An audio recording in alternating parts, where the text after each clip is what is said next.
එක කඳවුරක සෙබළෙක් හිටියා. ඔහු බොහොම නිහඬ චරිතයක්. කොටිම කියනවා නම් ඔහුට පෙම්වතියක්වත් හිටියේ නැහැ. කඳවුරේ හැමෝටම පෙම්වතියෝ ඉන්නවා. මොහුට නෑ. මොහු රාජකාරියටම කැපවෙච්ච බොහොම නිහඬ චරිතයක්. අලුතෙන් ආපු සෙබළෙක්. ඒතර කඳවුරට ලියුම් එනවා. ලියුම් එන්නේ කොහොමද? චොපරකින් තමයි ලියුම් ගේන්නේ. මේ ගොඩ බිමින් සම්බන්ධතාවක් තිබුණේ නැහැ. එතකොට හැමදාම විටින් විට එන චොපරවල මේ පෝරවල දාලා තමයි ලියුම් ගේන්නේ. ඒතකොට ලියුම් මල්ල කඳවුරට ගෙනාපු ගාම චොපරකින් කඳවුරේ අය මීමැස්ස වගේ වට වෙලා තමුන්ගේ නමට තියෙන ලියුම් අරගෙන දුවනවා. මොකද ඒ තරම් ලිපියක් පිළිබඳව දැවෙමින් ඉන්න පිරිසක්. මොකද වෙන කිසිම සම්බන්ධකම් අද වගේ මේ ෆෝන් අරගෙන මුකුත් තිබුණ නැති නිසා.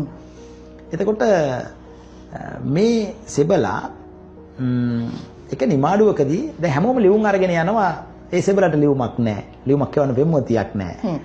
ඊට එක නිමාඩුවකදී ඔහු තමුන්ගේ ප්‍රේමය හාහපුරා කිය තමුන්ගේ මේ නෑනට ප්‍රේම යෝජනාවක් විවාහ යෝජනාවක් කියනවා.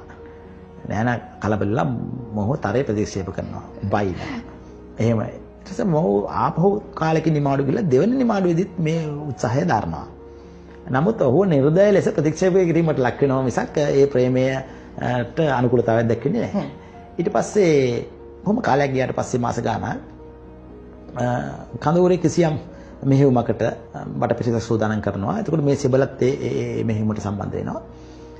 හැබැයි මේ මෙහෙයුම පටන් අරගෙන මෙහෙයුම අතරතුරදී සෙබළු අපේ කීප දෙනෙක් මැරෙනවා. ඒ මැරෙන සෙබළු අතර මේ සෙබළත් ඉන්නවා. මේ සෙබළා. ඊට පස්සේ චොපර් එකක් මේ මියගේ අයගේ සිරුරු ටික කඳවුරට ගෙනල්ලා චොපර් එකක දාලා මේ චොපර් එකක් කියනවා මේ අයගේ සිරුරු අරගෙන යන්න. ඒ චොපර් එක ඇවිල්ලා මේ අයගේ සිරුරු ටික මේ අර මං කිව්ව සෙබළගේ සිරුරත් ඇතුළුව සිරුරු ටික චොපර් එකට දාගන්නකොටම චොපර් එකෙන් සුපුරුදු විදිහට ලියුම් වලක් ගෙනල්ලා දෙනවා කඳවුරට. එතකොට චොපර් එකේ මේ අයගේ සිරුරු දාගෙන යන අතරේ මේ ලියුම් මල්ල කඳවුරේ අය බෙදාගෙන බලනවා. එතකොට එක ලියුමක් ඉතුරු වෙනවා. මේ ලියුම හරියටම මේ මිය ගිය සෙබළගේ නමට ආපු ලියුමක් ප්‍රථම වතාවට ආපු ලියුමක් ලස්සන අකුරු තියෙන.